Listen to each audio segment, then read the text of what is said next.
Hey, what's going on? It's Jimbo with the Auto Detailing Podcast, and today we're talking about all the products in the Jimbo Detailing. I have that website too, jimbodaily.com. And today, or this video, what we're going to be talking about is brushes, and more specifically, interior brushes. So currently on the jimbodaily.com site, I offer these 3 brushes, and I want to go through all of them.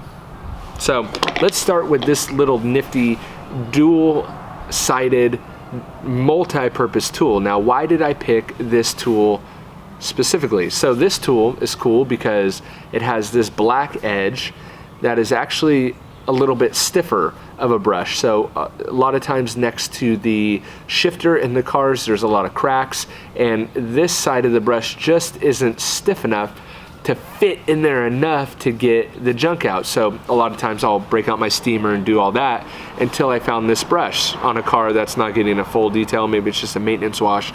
Again, you're trying to up level, go to the next level, really over deliver for your client.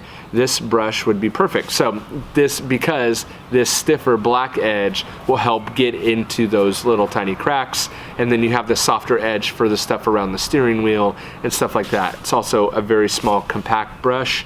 You can see it would pretty much is as big as my hand.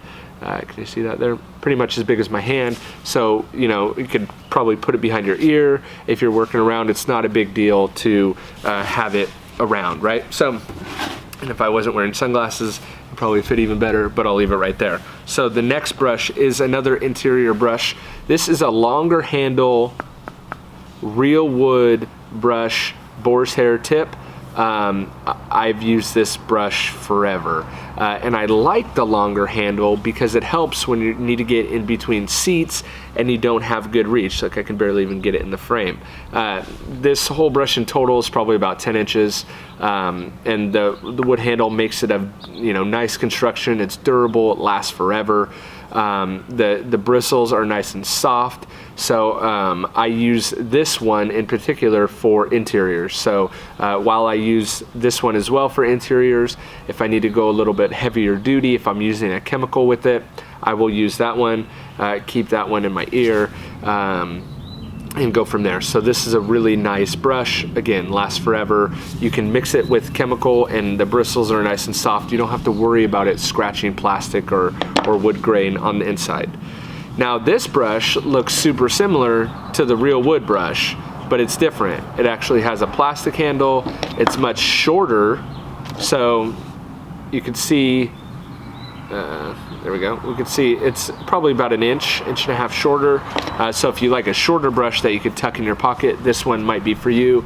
It is a little bit cheaper with the plastic, and I will use this on the interiors sometimes, but what this one is also good for is lug nuts. So sometimes I just keep this one in my wheel bucket. And the reason why I had all 3 of these together is because I feel like all 3 of these brushes could do just about any job you need them to, and especially when you team them up with like the carpet brush and even the pet hair brush. As you can see, I'm a little weird about brushes around here. So those are really good options to have for interior detailing. So whether you like the long handle brush, again for those harder to reach areas, or if you just want a little bit more of a quality brush handle in general, and obviously the boar's head tip. Again, boar's head tip, plastic handle, much shorter, a little bit cheaper, used for lug nuts and stuff like that, but I still would have all 3 of those in my arsenal. Plus, does it look cool behind my ear? Maybe not.